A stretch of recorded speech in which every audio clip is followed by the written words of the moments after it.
Dalam perkongsian kali ini, kita akan sama-sama mendalami asas-asas kesantunan berbahasa. Ia merupakan satu panduan yang sangat penting untuk pastikan komunikasi kita lebih berkesan. Okey, jom kita mulakan dengan satu soalan mudah yang kita semua hadapi dalam kehidupan seharian. Cuba anda lihat dua mesej ni. Agak-agak yang mana satu anda akan balas dulu? Di sebelah kiri kita ada satu permintaan yang bunyinya agak kasar dan tak sabar. Sebelah kanan pula, satu permohonan yang sopan. Rasanya pilihan kita dah jelas kan? Dan semuanya berbalik kepada satu perkara, kesantunan. Tapi, ini bukan setakat soal nak jadi baik atau berbudi bahasa, tahu. Kesantunan berbahasa ni sebenarnya adalah satu alat yang sangat berkuasa untuk komunikasi yang berjaya. Ia memastikan mesej kita bukan saja sampai, tapi juga dihormati. Konsep utama di sebalik semua ini ialah apa yang kita panggil menjaga air muka. Senang cerita, ia adalah tentang cara kita menggunakan bahasa yang sopan untuk menjaga maruah dan perasaan semua orang yang terlibat dalam perbualan. Jadi, apa sebenarnya yang membentuk bahasa yang santun ni? Jom kita lihat 4 ciri utama yang perlu kita faham dan amalkan. Yang pertama sekali ialah kehalusan bahasa. Maksudnya, kita kena bijak memilih perkataan dan nada yang lembut, bukannya yang kasar atau keras. Ini adalah cara kita menunjukkan rasa hormat.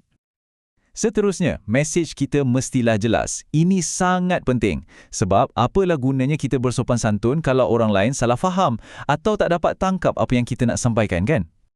Ciri yang ketiga, kesesuaian konteks. Bahasa yang kita guna tu perlulah disesuaikan dengan situasi. Cara kita bergurau senda dengan kawan-kawan dah tentulah tak sama dengan cara kita berkomunikasi dengan pensyarah. Betul tak? Dan yang terakhir, kepekaan sosial. Ini adalah satu skill yang sangat penting di mana kita peka dengan perasaan, status dan hubungan kita dengan orang yang kita sedang bercakap. Kena pandai baca bilik, orang kata. Okey, sekarang mari kita lihat pula bagaimana kesantunan ini berfungsi dalam kehidupan seharian. Secara umumnya, ia boleh dibahagikan kepada dua kategori utama. Cuba bayangkan, kesantunan asas ni macam adab harian kita. Macam cakap terima kasih atau minta maaf, manakala kesantunan berkendala ni pula lebih strategik. Ia bergantung pada keadaan. Contohnya, cara kita bercakap dengan bos tentulah berbeza dengan cara kita bersembang dengan kawan baik. Baiklah, cukup dengan teori. Jom kita tengok bagaimana semua prinsip dan kategori ini kelihatan dalam situasi dunia sebenar. Ambil contoh situasi dalam bilik darjah. Seorang guru boleh saja menjerit, awak semua bising. Tapi, cara yang lebih baik ialah dengan menjemput murid secara hormat untuk kembali fokus. Baik, kita fokus semula pada pembelajarannya. Nampak tak perbezaannya?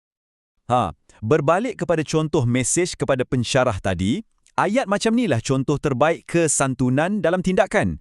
Ia sopan, mesejnya jelas dan ia menghormati kedudukan pensyarah tu.